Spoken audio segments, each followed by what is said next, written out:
Welcome to Puppet Theater. This is the Dungeon Master. I am about to announce Puppet Theater. Oh yeah, let's rock. So today, and I'm gonna tell my dad this later, but today I was chilling and smoking a J and feeling pretty good about myself, and found a refugee. Hi, I'm Wanda the refugee. I'm doing pretty good now that I'm in the hands of G.I. Jane. Yeah, you gotta meet my dad, G.I. Joe. He's a pretty cool guy. One of his buddies just got, taken out in the war, and, being World War III and all going on right now, I feel that it's time for us to take a stand. And by the way, you're kind of cute, but I don't know if I swing that way. But anyway, oh wait, here comes G.I. Joe. Ah, yes. Data, is that you? Yeah, Dad, it's me. What you been doing, Daddy-o? Daddy-o? Well, I've been chilling, and you'll never believe this, but I ran into someone that I never met before, and she was a refugee from one of the countries that was going through some stress. Country will go unnamed in Puppet Theater land, of course, and she's a refugee. We're the Barbie Refugees. My name is Rwanda. My sister, Wanda, she's black. She's the one your daughter rescued. Well, isn't that just a coinkydink? All the refugees we've been rescuing, and they're all Barbies and shit. I want to meet this Wanda lady. Hello, I'm Wanda. Nice to meet you. How are you doing today? Oh, I'm doing pretty dang good, except that the hip-hop station's on a commercial, and that's kind of cramping my style, because I want to hear some real music. I mean, at least we get to watch this cool movie. Yeah, that movie is pretty good. I've seen it a couple of times. Although I couldn't figure out, don't give anything away. Anyway, daughter? Yeah? Where do you think we should take him to? I mean, we got camp set up here in Siam, but we got to really think about where we're going to take these refugees to. Well, I don't know, Dad. I'm not sure. We could take them just about anywhere. But you know what they say. If you're lost from home, sometimes it's hard to find out where you're going to. Sometimes it's hard to know what you're going to do next. Sometimes you really don't know what you're going to do. Bad boys, what you going to do? What you going to... All right, that's enough of that. Enough moralizing. Let me talk to Wanda again. Wanda here, we have no home. We're wandering the earth. We're wandering the earth and we have no home. Well, that's quite a cheer-upper since that last one was so cynical. I'm just going to watch this movie real quick. It's a pretty good one. I have seen that one a couple of times. I like that part. Well, never mind. Anyway, I just want you to know that you're about the coolest dude. I want to meet my sister Rwanda. We have to have a long talk. Well, hello there. It's me, Rwanda. How you doing, Wanda? Oh, I'm doing pretty good. Just watching the movie. Just one of my favorite scenes. Dang, Puppet Theater really is complex today. There's 2 refugees and G.I. Joe and G.I. Jane, his daughter, and we're all trying to figure out where to go. Yeah, that's what I was thinking too, narrator. Although you don't sound like Dungeon Master anymore. I thought Dungeon Master was the narrator, but apparently you're the narrator, and this is just getting weird. Oh, I know. It's like they always say. If you're going to do it the right way, you're going to do it the right way. Now give me a minute and I'll get some weed.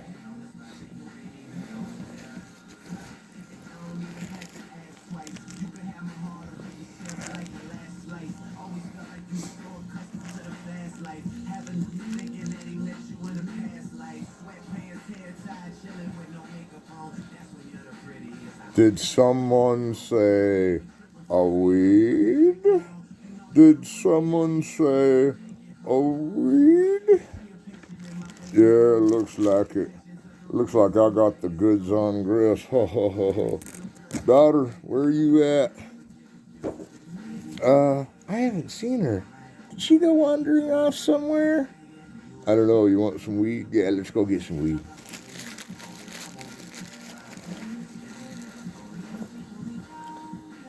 This is kind of abstract of me to say, but this seems like kind of an avant-garde episode. There she is. Oh, you know it. I'm right here. I'm right here and ready. I'm right here and ready, Freddie. This is exactly what I always wanted to do with my time.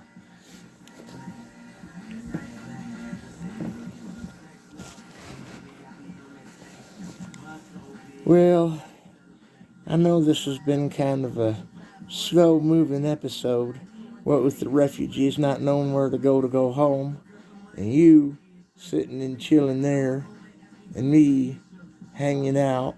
Well, let's not talk about that. I think they went to go get pot, which is cool. I mean, I'm down with the fact that they went to go get pot. That doesn't bother me. Does that bother you? No, not really. I mean, it is 420 Puppet Theater. You did tell me there'd be marijuana usage. I can't deny that when there's marijuana usage, sometimes I question the right and wrongs of the universe. But I think you're right. I think we'll be fine. Yeah, well, at least the radio's not on commercial anymore. We got that much going for us. For a while there, we were sinking shit. In fact, I think without those guys getting stoned, we don't know what will go on wrong. She doesn't know what she's talking about. She doesn't know what she's talking about. She doesn't know what she's talking about. Oh, hey, I'm stoned. Hey, I just want to let you know, you're stoned too, just for watching this. Just for watching this, you're getting chemicals in your brain that you can never take back. You can never take back that you saw this. This is 30 minutes of your life gone. 30 minutes of your life gone away forever. You'll never know that you had brain cells that could think anything else. But this show must go on, and I am freaking toasted. How embarrassing. Maybe I should go get high. Oh, this is just a crazy place. I mean, here we have to leave home because of World War III, and suddenly, next thing you know, here we are in the middle of nowhere at some camp watching this freaking crazy movie, and bam, we get stuck here with a bunch of stoners. I am so stoned. I am so stoned. I'm so stoned. I am so stoned. Well, I might as well tell you the story of. This is called the story of how I found the refugee. Well, I was going to get stoned, and my platoon told me not to smoke too far away because it would attract attention to our location. So I snuck off and went to tie my shoe, and all of a sudden a refugee tripped over me, and we tumbled down the hill, and yeah, that's about how it happened. You were going to tie your shoe, and you knocked me right off my keister. Onto my keister, I should say. Well, at least you saved my life from World War III. Yeah, it had to be done. Had to be done. There's no way that I couldn't just reach in and give and show that I care, because really, it's all about caring, Not caring the chick I used to date, but caring about people and what they do and how they interact and how they treat each other. Because really, if you're just going to tell everyone that they're wrong and I'm right, or you're wrong and they're right, and I'm wrong and they're right, and you're wrong and I'm right. Hang on.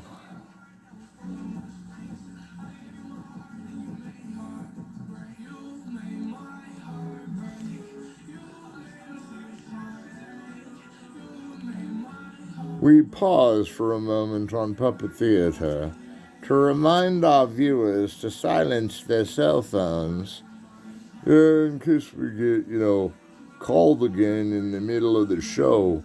And then we got to stop, and then, everything goes crazy. We have to start over. Don't worry. Grab a seat, because there's plenty of Puppet Theater 420 left for part 3. We just getting started. But what else could there possibly be? Except my story of how I was saved by G.I. Jane. Well, I was going to smoke a bowl, but all the other refugees from World War III were gathered together, and they said, if you're going to smoke a bowl, you should take it off campus so you don't draw attention to our location.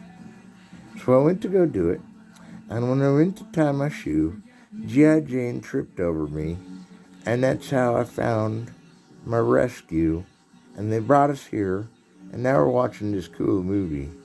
That chick's hot, by the way. We're watching this cool movie, and it's like, I'm so stunned that this movie seems different. Like I've seen it before, but it looks different. Like I can't quite tell you what's different about it. Oh, different. I've seen this movie twice, and it's the same each time. Come on now, different? What are you, a film student? Perception is different, so the film is different all of a sudden? Come on now. Well, that's about enough of that. I don't want to hear any of this intellectualizing. We need to rely on intuition. Intuition is what's up. We're human animals. We're bound by nature. Let's go intuition. Forget intellect. That's just the problem I was having with my dad. Is he's always talking about intuition this and use the force that. I can't keep up with his back and forth and back and forth. And, it's just so ridiculous. And you know what else is ridiculous? Is we just got out of another commercial. And I feel that these commercials are commercializing us. No problem with that. This is a cool station. In fact, when I'm high, I like to listen to this station. In fact, my voice got deeper just because I was listening to the station and I got high. Now, I got to tell you a little story real quick, so sit right back and get comfy, because this one's quite a doozy. It's about how Suge Knight was not the real killer of Notorious B.I.G. or Tupac.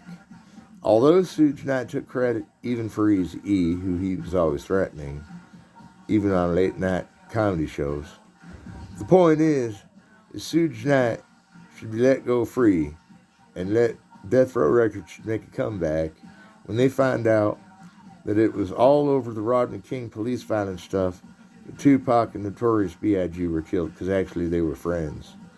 And they might have slept with the same chick, but trust me, all my friends have slept with all the same chicks and they're still friends. I'm sure they were still friends.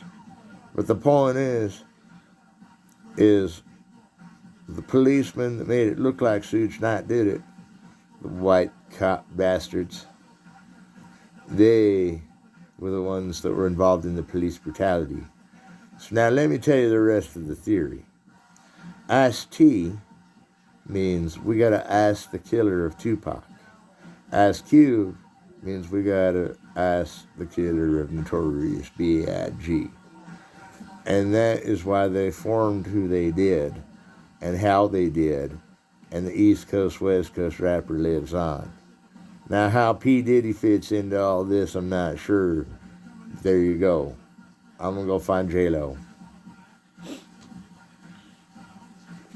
Wow, that was like an amazing story. That was like, wow. I never thought of the conspiracy. And I get it now. Oh, gosh. All these years I thought it was Suge Knight that killed him because it was in Death Row's contract. How could I be so foolish? I was so foolish to think that it was, oh, Death Row had anything to do with it. Jeez. What the heck just happened? I'm not sure if I understood a word of that. But I want to tell you, I think I know the path we're going to take to return the refugees to Switzerland. We're going to go through Skull Mountain, which is in the Alps, and I just got to tell you a thing about Skull Mountain. It's real scary. I mean, it's on the ledge of an icy cold, wintry Alp. The road up there is almost deadly no matter how you drive it. And I got to say, that skull, the closer you get, the scarier and realist it gets. The one thing you got to realize about Skull Mountain is it was made out of diamonds, and the material of the finding all that diamond rock to put on the side of a hill, it's like the pyramids. No one knows really how they got Skull Mountain to the side of that cliff in Switzerland. But I'm telling you, it's scary that whoever designed that giant skull on the side of that hill and the way it refracts light to your camera, it makes this horror movie that's on look easy going. Whereas, the truth be told, this is a scary horror film. The Skull Mountain happens to be the scariest place on earth. Well, besides that satanic church in Amsterdam, but we won't. Oh, I've heard it all now. You want to go through Skull Mountain to take us home? I'd rather stay here and watch this movie. Well, this movie is pretty good, and it does have quite a bit of moralizing and interesting tales to it. But I just got to say, as good as that movie is, the movie you're watching right now, Puppet Theater 420, and I got to push this because now that the radio's on the right channel and the commercial stopped playing, I'm doing a commercial. 420 Puppet Theater, here we are in episode 3. We've done talked about Suge Knight. I mean, we're stoned as hell. What are we going to do next? I mean, what's next for the Puppet Theater? What is next? Oh, I know. Dad, I've got a story to tell you. It's a little bit of a humdinger. Dad, I got to tell you.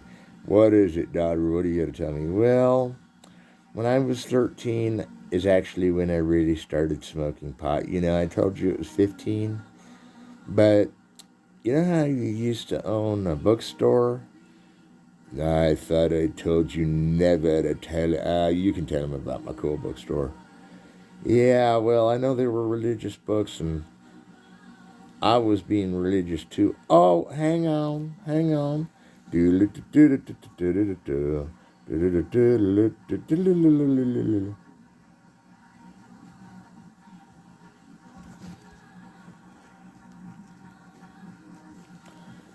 Oh, sorry about that. You were telling me now. You were telling me something about how there was a marijuana. Well, I love marijuana. You could have told me that. Yeah, but Dad, you see, I was making more money than you were in the whole book dealer thing you were involved with. You see, I was selling weed like I had a dispensary back in the day, and we're talking back when it was like hush-hush QT information about the reefer. Now everybody and their dog has a joint hanging out their mouth. It's a different world. Well, that's what happened. But wait, you made more money than me? What are you talking about, Willis? Well, damn, Daniel, it's like this. I had a whole stash of money and weed that I was driving out the back door of your bookstore right before your very eyes. And I grew all the weed in our basement. And I'm really sorry, Dad, because I gave up weed and now you're stuck on it. That's the irony. That's why I don't feel as bad. Actually, I don't feel bad at all now. Well, gee, I don't know. This is a lot to process. First, Siege Night, and then I find out that nobody believes me about Skull Mountain. And then here I am stuck with this story of my very own daughter using weed in my basement. I told you it's a gateway drug. I tried to tell you that. I went to NA. I figured it all out. I tried to tell you. But did you listen? No. I don't know what she's talking about. This is just getting silly. Well, it looks like we're coming to the next part of the show, which is why I need to change what movie we're on. Let's see what's on YouTube. Well, we come out some two badass businesses. Let's do that. Webisode 6, why not? I haven't seen this show in a year or so. I mean, it's cool. All the chicks are hot. All the dudes are funny and stoned. Yeah, dude, it's all good. I mean, like, if I watch this episode of Two Badass Businesses, I'll probably immediately be cheered up and not have to worry about shiznit. The shiznit gets on my mind sometimes, and I gotta tell you, oh, do tell. Shiznit gets on my mind, and I just think, well, how am I going to deal with this, or what am I going to do about that, or how am I going to get more weed, or how am I going to get to Taco Bell?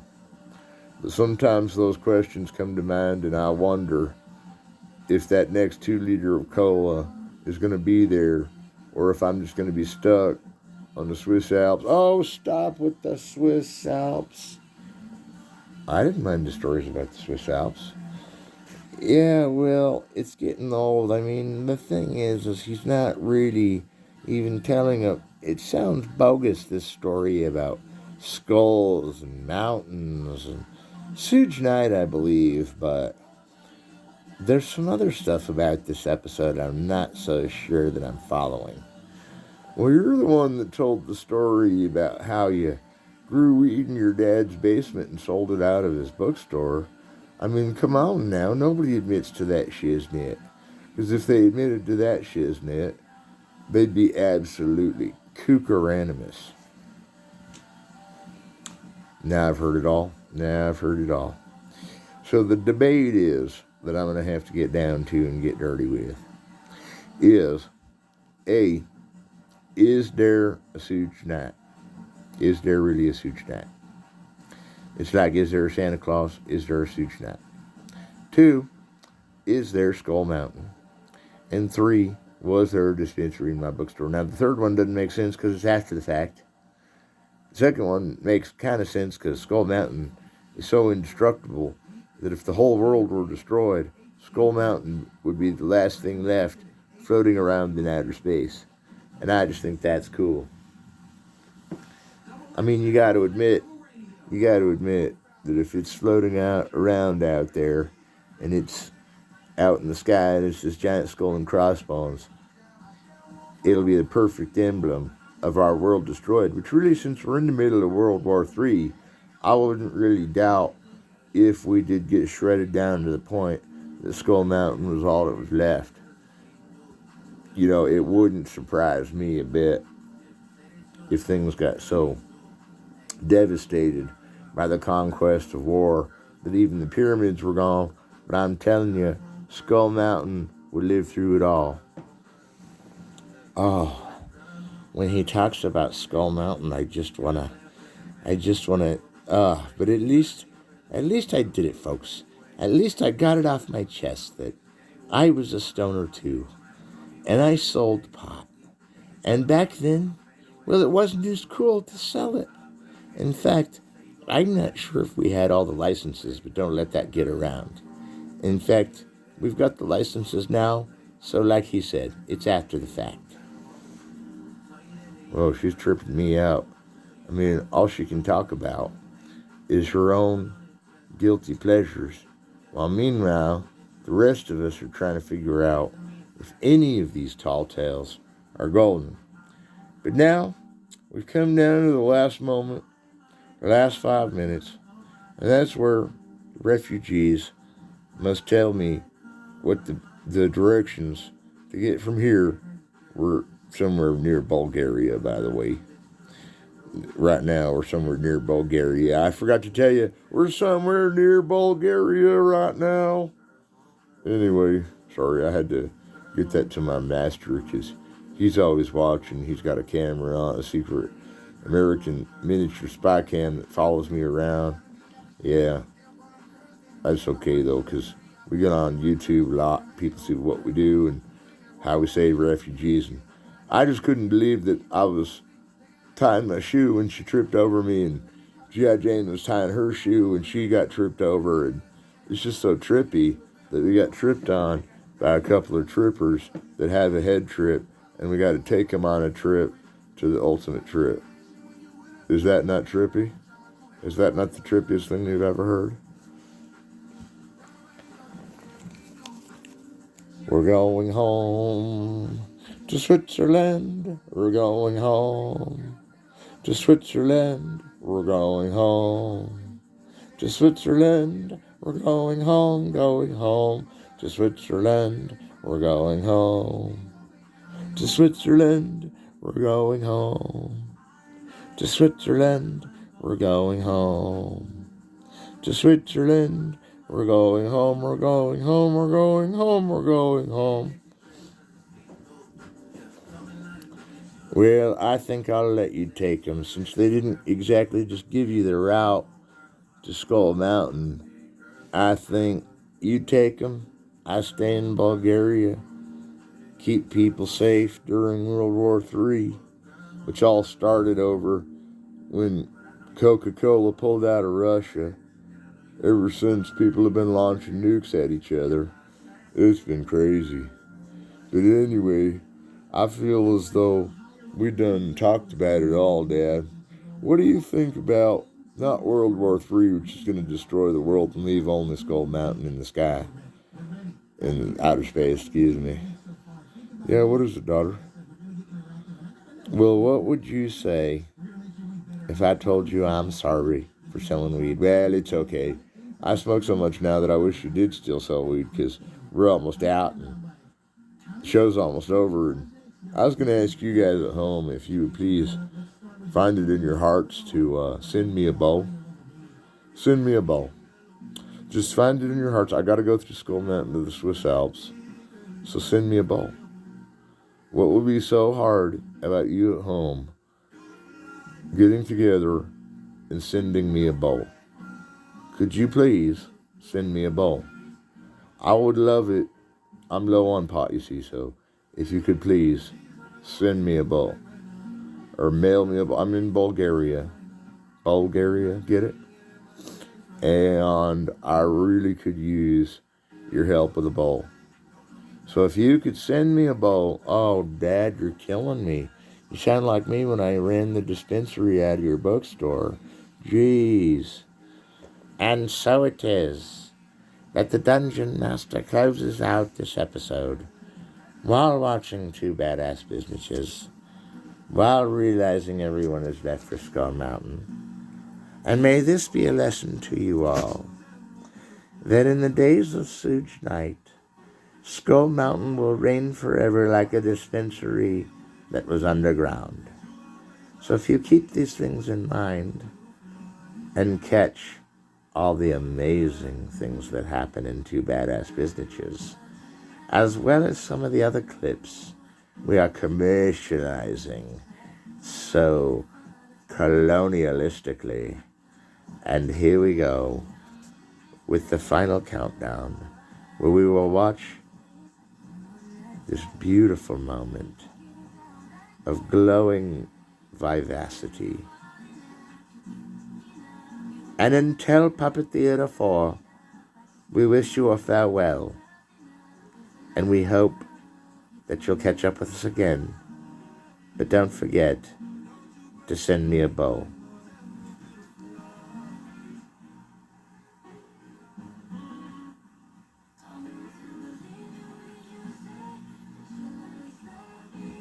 Send me a bowl.